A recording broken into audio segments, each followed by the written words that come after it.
polokalame tāua tele mulunga afioga ona manatu foʻi le tatau na tapena ia mulunga afioga e tali atu so faavailai Matui'a lava ia po le mawae o afiaga o le maleʻale o suiaiga o le tau e tutupu mai ia e le talitonuga a faapē lava tapena tia luu ma afioga ia e itoʻititia foʻi afiaga o nei mea o faavelave Matui'a.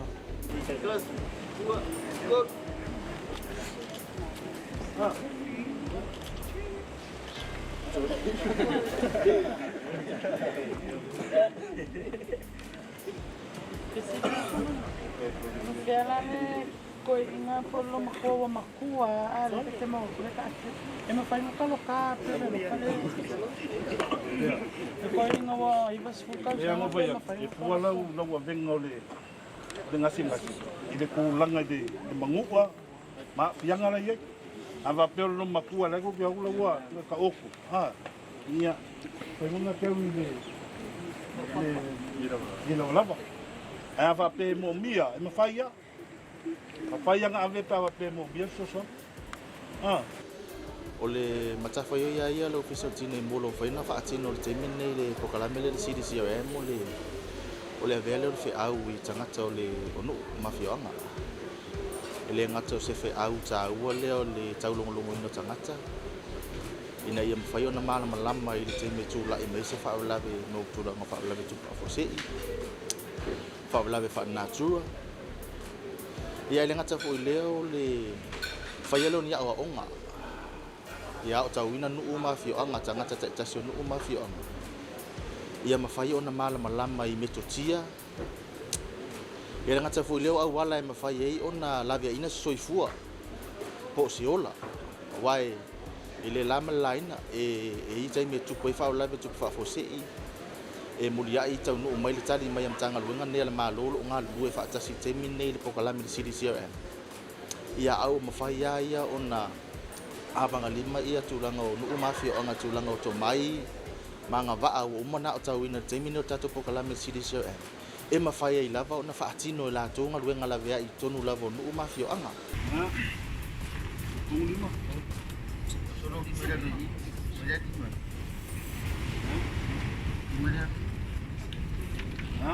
Ya, pues te voy a casi no pongo entre gas,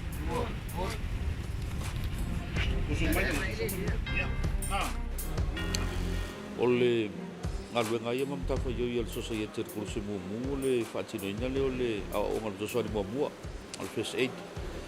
ia atoa ai la o manatua foʻi o le society lenei a le kolose mumu o ia o lesi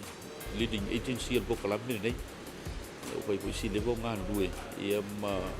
pai ma taimu o le polokalame nei faaululu ia le venga I tu o polokalame na lo fa malo demo o le SAVAI'I o ia Matagaluega soifua malōlōina I le polokalame tāua o le Cdcrm le climate or community disaster and climate risk management program o le sitia leo le malamalama o tangata I tua I nuu mafioaga I aafiaga o le soifua malōlōina I taimi o faalavelave Matui'a ia o le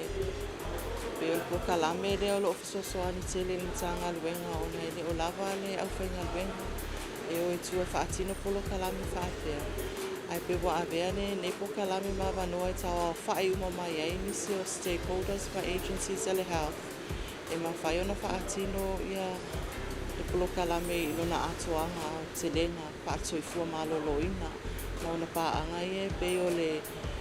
koluse mumu pātuatua le ola nualua le alofa ia mai Matagaluega ia pe o le tatou disaster management office o piso whaalavelave faafosei pe o le tulaga la le iai ia le aoaoga e le patino ale folasaga le Matagaluega I le soifua malōlōina I taimi o faalavelave Matui'a e iai la ia folasaga e tuuina e tuai e vaevae ai la ia I vaega I VAISALA faatino a nuu mafioaga e mawhai ai ona gauge mai ai ia nisi o mafaufauga no manatu o nai sui o nuu. E tusa ai ma le lātou fo'i ai loa silafia ma le experience I taimi o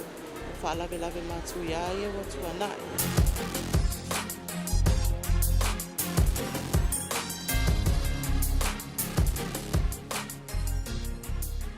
Apa koi na ulanga reise awala yo, reise awala I, ko I,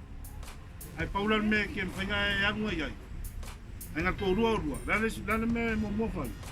Ngani mai. Para au se so swak. Para au se so swak.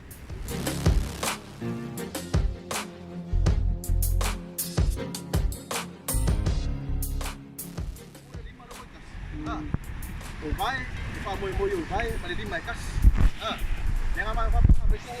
porque fa lo moi ngai la ile ole mele fa fa ko fa ko marka ngap. Ko fa lo moi ngalo la ile fa ka ko ke isi lai kai. Ko fa ngale ngal. Ko fa lo moi ngalo la ile fa ka ko mele ko fa. O me ile fa ngai so this is good. Ala pa sa ole fa ya ka ko fa pe sa ole me sa o ile kai me ka ko ko. Ele que ka ko ma ko se me fa ya. O mele ko yo punga sam, ma tiri ko sa ngai ki punga sam ya ile se ya. Ele ma fai kai do fai. O te minei ai o le tūranga le ai o le mawhai ona ngā lue whaatasi o le official tine mu mai isi sector sa Malo. E mawhai ona tali atu le tūranga o whaolai whapenei. O le sota inga pitasiri ona le te minei o mawhai ona whaasoa'i a tūranga o malamala lautele. Whai ona whaasoa mai le whaatita inga te pe whai ona whaasoa mai ia le VAEGA TMO. Ia le tātou te sasta lea ale Malo. La tūle mawhai ona tai mua polokalame nei. Whai ona whaasoa mai manisi Matagaluega umale Malo lo whai ngā lue whaatasi tona polokalame nei Cdcrm. E tamu whai lava ina ia mawhai ona leile so ta inga lea. So si taimi lava tu lai me se whaolai whaafose. Ia o maasani ia Matagaluega nei ale Malo le ngā lue whaatasi. E le tu tau yese taimi fwoi le tau walu tu tau au mai tonu Matagaluega ale Malo. Tau wha maasani la tom tafa yo ye whai. Ale maa ngai o polokalame nei le walu taimi nei Cdcrm. Ua taatia le iai le polokalame Matagaluega ese Matagaluega leo Matagaluega le official tine mu ia Matagaluega le falema'i o le TMO fai ona taatia faatasi mo tafai yoi nei ua mata fo ona le leile so ta inga Matagaluega ese ni le Malo so se taime tupu mai se faolave faafosei pas faolave faanatua ua lava leile so ta inga le taimi nei mafai ona sosoani e le tau yesef siringi o tulaga o so ta inga ai o faaaogā le polokalame nei mafai ai ona lava le malamalama whaasoa ia tūlanga o malama lautele, whaasoa ia tūlanga o sosoani mawhai ona whaevea'i tuainu o afioga. Ai o whai fo ona masani lesi tangata whaingaluenga, lesi tangata whaingaluenga le Malo. Taatia le awivi po le plan le o le tūlanga le o le tātou disaster management plan, o lo ia temi ne ia tau whaila fo ina mawhai ona whaasoa le tō mai malama lautele. Ia mawhai ona maua se tuufatasinga, ina ia mawhai ona tali atu inu o afioga timu na umia sosoani. Pe whaape'i ona whai le awala e mawhai ona lavea'i mai se soifua i samu. Whaataitainga, whai ona whaataitai tangata o le afioga, pe whaape'i ona ngai le sami, whaape'i ona lavea'i mai le soifua mai le sami, pe whaape'i fo i se awala whaingofie e mawhai ona malama tangata o nuu afioga, i se awala pitusili ona whaingofie e lavea'i soifua e le ngata sefe le soifua tangata o whaape'i ona manaumia le sosoani, a o lātou fu i leo mawhai ona o tauina mawhai ona ngai le sami.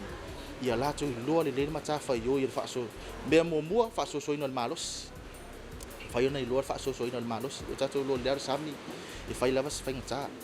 A o lea o tauina fo i male anga i malo fiso tine mulu polokalame nei e mawhai ona avatu ngā luenga ia metotia ia po o matawhai o i wa umana o tauina i fo ia li mata mai tai fui mu. Ia mawhai ona watu i nuu afioga, ia mawhai ona lātou loa le lei whaasosoa le malosi. Ia lātou loa pe whaape'i ona whaatino ngā luenga lavea'i tutonu o le sami, po o le vaitafe, taimi e tupu mai ni whaalawe mawhai ona tali atu le tūlanga o nuu afioga. Ia le foi nei foi ma le tūlanga o le Matua, i le tūlanga o le Matua, le foi na o tauina foi ia tangata o nuu afioga nei, ia whaape'i ona whaonga ia o mea lava le maua tono o nuu afioga. Whaatitainga o momomeo o maea, whai tulou, whai na maua le maea, mawhai o na maua le whangupa, i mawhai o na maua le laupapa. O mea tō tino le mawhai o na maua tono nuu afioga, e mawhai e ona tali atu lātou. O leo tauina fo o leo matou mai matou teo leo mai e mai ni mea fou e mawhai e ona whaongai no mafioanga o mele maua. A o leo ale angai mo le official tine mu tono polokalame ne e watu nga luenga sosoani i no mafioanga e mawhai ona whaongai na lava fo ia mo me resources o le mau e tono no mafioanga. Tulanga le Matui'a pe whaapei ona lavea'i mai se soifua le Matui'a. Whaapei ona e angai le Matui'a, whaapei ona e tilo po fea vaenga le Matui'a e saunga le mumo o e whaatino ila o galuega. O lesi foi me pito sile ona tāua o tau nei ia no mafioanga o metotia ma awala e mawhai ai ona sosoani e ave ese mai se tino po se tangata umana o mia se sosoani wa ia afianga le tino i se manuanga i te me tupu mai whaula whaafose i iso le Matui'a o mawhai ona ia metotia e mawhai ona whaonga ine tangata o no mafioanga e ave ese mai se tangata wa afia e tūranga o whaulawe whaapenei. O tau a whaingala la polokalame o le outcome o le tuliloa o le building o le resilience o tātou communities kei tasi ina ia mawhai la vai la tau ona tali atu ai mulia ili o mai o le Malo ma na paanga e au mai le sosuani te me tupu sosi whaalawe la o le whaamamua le polokalame sa amatalia mai i le maea i o whaalawe Matui'a i o le tsunami luafa ma le iwa ia ma le whao e veni luafa sulua na mai tauina lava i le Malo ua o whaatuputupu la ia lava le telo o whaalawe Matui'a tupu ma afia i Samoa i le misisi tausaga ia matulaga o whaamarolo ia tutupu mai lola whaalawe Matui'a ia e tele o pagatia o tatou nuu mafioaga ia lava vaega le titiloga ia o le lava o le silafia ma le mamalama o whaailoilo o se whaalawe o le atupu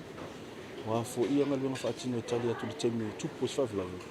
ia le gata lea o le galulue e toe whaafo'i lea fo'i ia nuu mafioaga i lona tulaga masainia i le taimi e maea iso se whaalawe i le maea la o le whaalawe Matui'a i o le tsunami luafa ma le iwa ma e veni luafa sulua na silasila le Malo e te le lava se galuega e tauna fai ia build ai le resilience of communities pe ona fai atu o le taimi na taufaufau ai le polokalame nei sa titilo lava le male tatou matagaluega ma le Malo wa aspects o le society e te tau ona consider ia tatou vaaiga i le vaega i o people with disabilities e mafue ona afia ma le nono le lofa tatou vaai vulnerable groups fai le tatou pregnant women and young children during disasters le mafu ona wai mele Samoa family health tatou titilo foi la ia tulaga o le soifua maloliga lautele tagata lautele i le taimi o faulawe le vai taimu le tatou matagaluega o le soifua maloliga e tele lava ia components o le foi o le society sa titilo ngai o pe ona fai atu le tasi smasina le tasi sasuna fau i le polokalame nei e wha tatou scenarios o le tala wha ia vaenga e ngā lulu e tātou komiti a tai au. Lea sa tō sila i le tai sami, o le sivaenga mo poli nā, le luna lua, le vaenga i tai le land rescue. Le sa ngā lua i le sunga komenda i a whipa nei, o le luna tōlu, whate te inga o le manu o le tangata e la vea si tāwali. Le tōlu ngā luna wha, i o le pale apitanga. O le pale apitanga la le la wha mai, ale au o mai tai au. Ia e tātou tēne i atu, nā i le patai tainga. I le auai mai la o le nono le alofa i le polokalame le nei. Stasi foi le nei o vaenga tāua o le whai lea ona langona le leo tangata e ei o lātou aafiaga o le soifua. I taimi ua aafia'i tātou atunuu